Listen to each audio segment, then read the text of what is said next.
कल जब 8 फरवरी को मिल्कीपुर उपचुनाव के साथ साथ दिल्ली विधानसभा चुनाव का परिणाम सामने आया तो जनता के जनादेश का दिल्ली में आम आदमी पार्टी के मुखिया अरविंद केजरीवाल, जो कभी प्रधानमंत्री नरेंद्र मोदी को चैलेंज कर रहे थे कि दिल्ली में उन्हें हराना इस जन्म में पीएम मोदी और भाजपा के लिए संभव ही नहीं है, तो वहीं इस दिल्ली की जनता ने खुद उन्हें जो राजा समझ रहे थे खुद को, उन्हीं केजरीवाल को सत्ता तो क्या विपक्ष में बैठने के काबिल भी नहीं छोड़ा।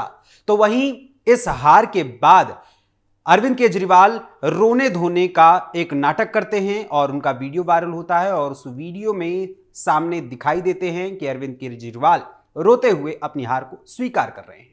लेकिन दिल्ली में झाड़ू को साइकिल के कैरियर पर बिठाने वाले सपा प्रमुख अखिलेश यादव, जो 2024 में फैजाबाद लोकसभा सीट जीतकर अपने सांसद अवधेश प्रसाद को अयोध्या का राजा घोषित कर चुके थे, उन्हें मिल्कीपुर की जनता ने जब अपना जनादेश देकर बता दिया कि अयोध्या के राजा केवल श्री रामचंद्र जी ही हैं और कोई भी नहीं हो सकता, तो जनता के इस जनादेश को स्वीकार करने की बजाय अखिलेश यादव और उनकी समाजवादी पार्टी चुनाव आयोग, अयोध्या के प्रशासनिक अधिकारियों, पुलिस प्रशासन के अधिकारियों, चुनाव ड्यूटी में तैनात किए गए अधिकारियों, पीठासीन अधिकारियों समेत अन्य सभी पर और भाजपा पर भी इस हार का ठीकरा वो फोड़ते नजर आए और साथ ही उन्होंने इन सभी को पापी तक बताते हुए श्राप देना भी शुरू कर दिया।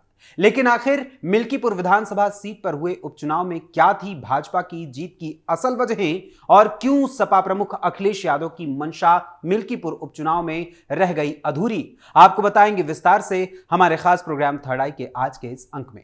नमस्कार, वंदे मातरम, कैपिटल टीवी उत्तर प्रदेश देख रहे हैं आप और मैं हूं आपके साथ अखिलेश पांडे।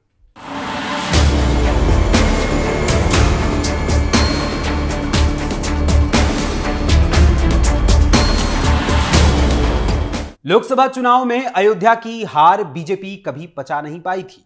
हार का ठीकरा सीएम योगी आदित्यनाथ के सर पर फोड़ा गया था और पार्टी के दामन पर एक धब्बा भी उस समय जबरन लगाने की कोशिश विपक्ष के द्वारा की गई थी।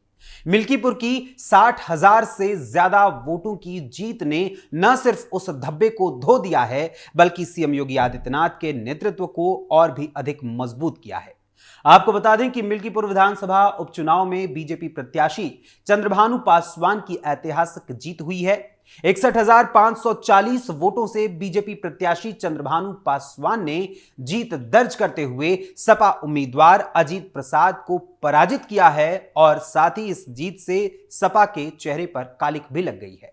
मिल्कीपुर विधानसभा सीट बीजेपी से ज्यादा सीएम योगी आदित्यनाथ के लिए प्रतिष्ठा का सवाल थी, लिहाजा मोर्चा सीएम योगी आदित्यनाथ ने खुद संभाला था।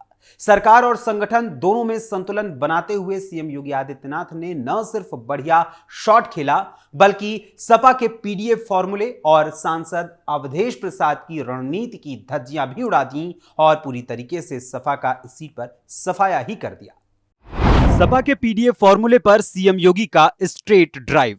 लोकसभा चुनाव के दौरान सपा का पीडीएफ फॉर्मूला काफी खास कारगर साबित हुआ और बीजेपी को इससे खासा नुकसान हुआ था। पासी समाज के अवधेश प्रसाद ने पिछड़ों का एक मुश्त वोट हासिल किया था। सुरक्षित सीट से अवधेश प्रसाद का रिकॉर्ड पूर्व में जबरदस्त रहा है। वो 9 बार यहां से यानी कि मिल्कीपुर विधानसभा सीट से चुनाव जीते हैं। इस बात को सीएम योगी आदित्यनाथ भली भांति समझते थे। उन्होंने चंद्रभानु पासवान को अपना उम्मीदवार बनाया और उम्मीदवार बनाने की रणनीति तैयार की और जिसके बाद पार्टी ने इस रणनीति को स्वीकार कर लिया था। सीएम योगी आदित्यनाथ ने इसके साथ साथ बीजेपी के पिछड़े नेताओं और सरकार में पिछड़ी जाति के मंत्रियों को मिल्कीपुर में उतार दिया जमीनी स्तर पर चुनाव प्रचार करने के लिए। केशव प्रसाद मौर्य को पिछड़ों को पार्टी से जोड़ने की जिम्मेदारी सौंपी गई थी।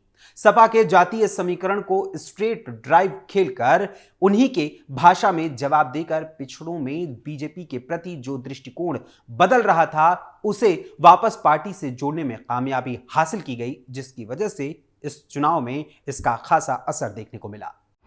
नाराज ब्राह्मणों मतदाताओं को मनाने के लिए योगी का कवर ड्राइव। वहीं यूपी में लोकसभा चुनाव के परिणाम ये बता रहे थे कि मतदाता भाजपा से नाराज चल रहे हैं कुछ मुद्दों को लेकर और यहां पर जिन प्रत्याशियों को चुनावी मैदान में उतारा गया था उनको लेकर, खासतौर पर साधु संत और ब्राह्मण मतदाता। इनको मनाने के लिए सीएम योगी आदित्यनाथ ने संतों से मुलाकात की और उनकी समस्याओं को समझने का प्रयास किया। अयोध्या में विकास कार्यों की वजह से जिनके मकान तोड़े गए या जिनको उचित मुआवजा किसी कारणवश नहीं मिल सका था, जिसकी वजह से वो नाराज थे, उनकी नाराजगी दूर करने की कोशिश की गई। बीजेपी के बिखरे वोट बैंक को सीएम योगी आदित्यनाथ ने फिर से संभाला। महाकुंभ के आयोजन से भी संत समाज और ब्राह्मण मतदाता खासा उत्साहित दिखे। खास करके सभी हिंदुओं में इसका उत्साह दिखा, न सिर्फ ब्राह्मण मतदाताओं में।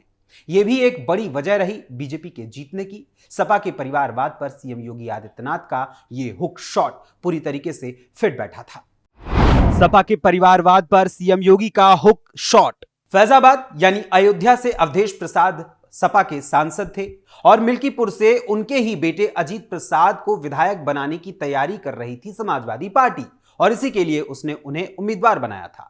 इसको सीएम योगी आदित्यनाथ ने परिवारवाद बनाम राष्ट्रवाद के उदाहरण के तौर पर ऐसा पेश किया कि सपा इसकी कोई काट निकाल नहीं पाई थी। सीएम योगी आदित्यनाथ मिल्कीपुर की जनता को यह समझाने में सफल रहे कि अवधेश प्रसाद अयोध्या को अखिलेश यादव की मदद से अपने लिए सैफई बनाना चाहते हैं। परिवारवाद के इस आरोप पर न तो सपा और न ही अवधेश प्रसाद कोई संतोषजनक जवाब जनता को दे पाए। नतीजा यह हुआ कि अजीत प्रसाद अपना बूथ तक हार गए। अजीत प्रसाद को उम्मीदवार बनाकर सपा ने बाउंसर मारने का प्रयास किया था, मगर इस पर सीएम योगी आदित्यनाथ का यानी कि सीएम साहब का पूरी तरीके से हुक शॉट देखने को मिला और उसने कामयाबी हासिल की। सीएम योगी के हेलीकॉप्टर शॉट से खाए मात। अवधेश प्रसाद को आगे करना और उनको अयोध्या का राजा बताना सपा को भारी पड़ गया। समाजवादी पार्टी ने अयोध्या यानी फैजाबाद लोकसभा सीट की जीत को बड़ा बनाने की कोशिश में अवधेश प्रसाद को इतना आगे कर दिया कि उन्हें अयोध्या का नरेश बना दिया और उन्हें आगे कर पीडीएफ फॉर्मूले की जीत और बीजेपी के हिंदुत्व पर सपा के जातीय समीकरण की श्रेष्ठता को स्थापित करने की कोशिश की थी। लेकिन इन दोनों नैरेटिव्स पर सीएम योगी आदित्यनाथ का हेलीकॉप्टर शॉट भारी पड़ गया। सीएम योगी आदित्यनाथ ने सभी हिंदुओं को एकजुट करने में कामयाबी हासिल की। सीएम योगी ने अवधेश प्रसाद को राजा बताने की सपा की रणनीति को फेल कर दिया। लगातार मिल्कीपुर का दौरा किया और अपने सभी मंत्रियों को यहां पर जमीनी स्तर पर उतारकर सीएम योगी आदित्यनाथ ने यह संदेश दिया कि लोकतंत्र में राजा का अस्तित्व स्वीकार्य कतई नहीं है।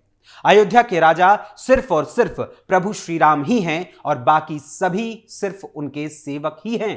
मंत्रियों और बड़े बड़े नेताओं के जरिए सीएम योगी आदित्यनाथ ने यह भी संदेश दिया कि मिल्कीपुर की जनता सर्वोपरि है और जो भी उनकी शिकायतें हैं वो दूर की जाएंगी। हालांकि सपा सांसद अवधेश प्रसाद ने स्थिति को संभालने के लिए मिल्कीपुर में हुए जो दलित युवती के साथ रेप और मर्डर की घटना हुई थी उसको लेकर रोने धोने तक की नौटंकी की थी।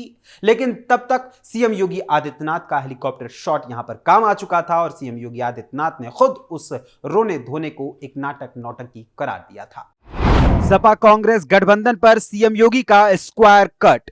उपचुनाव में सपा कांग्रेस में समझौते का ना होना और अखिलेश यादव का दिल्ली के चुनाव में केजरीवाल के लिए वोट मांगना भी सपा उम्मीदवार अजीत प्रसाद को खासा महंगा पड़ गया। सीएम योगी आदित्यनाथ ने इसे अपने सहयोगी दलों के नेताओं के जरिए खूब भुनाया। ओम प्रकाश राजभर लगातार ये कहते नजर आए कि सपा किसी के साथ सहयोग कर ही नहीं सकती है। इसका असर यह हुआ कि कांग्रेस के मतदाता अजीत प्रसाद से दूरी बनाते हुए नजर आए, जबकि सपा के वोटर्स में इस बात को लेकर निराशा दिखी कि अखिलेश यादव मिल्कीपुर को जो समय देना चाहिए था वो समय मिल्कीपुर में देने की बजाय वो दिल्ली को दे रहे हैं। अखिलेश यादव के मिल्कीपुर को लेकर संजीदा होने पर ही प्रश्न चिन्ह लग गया था, जबकि दूसरी तरफ सीएम योगी आदित्यनाथ नाराज स्थानीय नेताओं से भी मुलाकात कर रहे थे और उनकी नाराजगी दूर करने की कोशिश में लगे थे।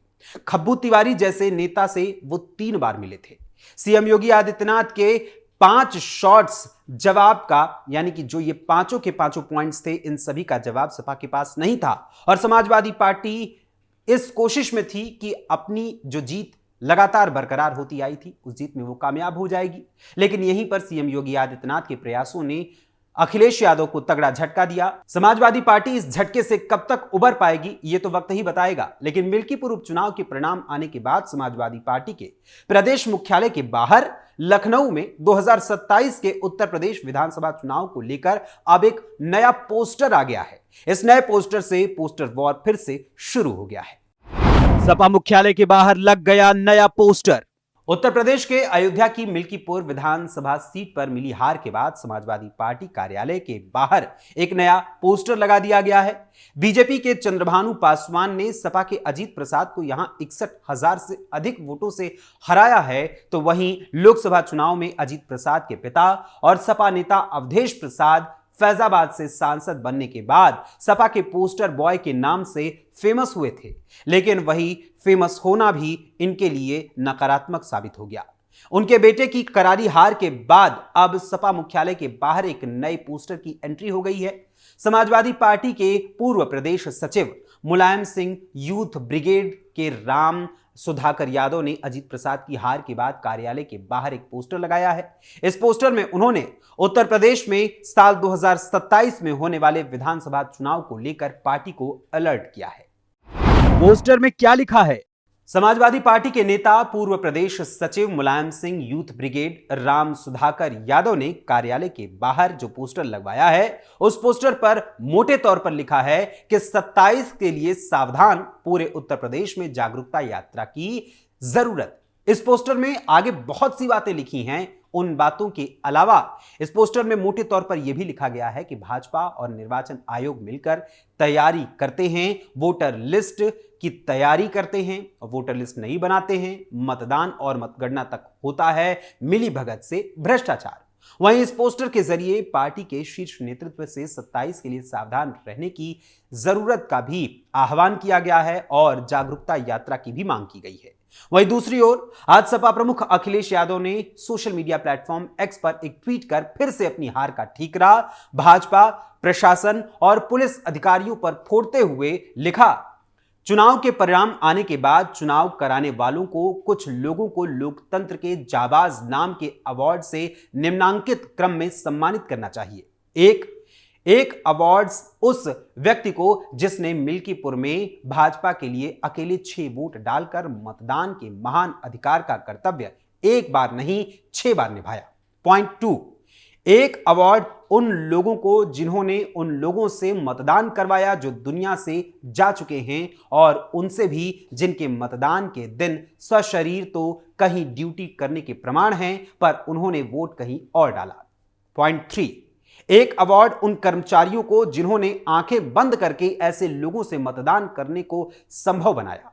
पॉइंट 4, एक अवार्ड उन अधिकारियों को जिन्होंने सत्ताधारियों द्वारा दिए गए टारगेट को स्वयं अपने कर कमलों से पूरी कर्तव्य निष्ठा से सफलतापूर्वक संपन्न करके किसी पर एहसान किया। और पॉइंट 5, और सबसे बड़ा अवार्ड चुनाव कराने वालों को खुद को ही देना चाहिए जिन्होंने सत्ता सेवा के लिए अपनी गौरवशाली निष्पक्ष चुनाव कराने की परंपरा का संपूर्ण त्याग कर दिया। ऐसा महान त्याग अगर पुरस्कृत नहीं होगा तो पुरस्कारों का महत्व ही क्या रह जाएगा, और ऐसा करने के बाद अंत में उन्हें अपने गले में एक माला भी डाल लेनी चाहिए। बहरहाल सपा प्रमुख अखिलेश यादव और उनकी समाजवादी पार्टी पूरी तरीके से मिल्कीपुर हार से बौखलाई हुई है।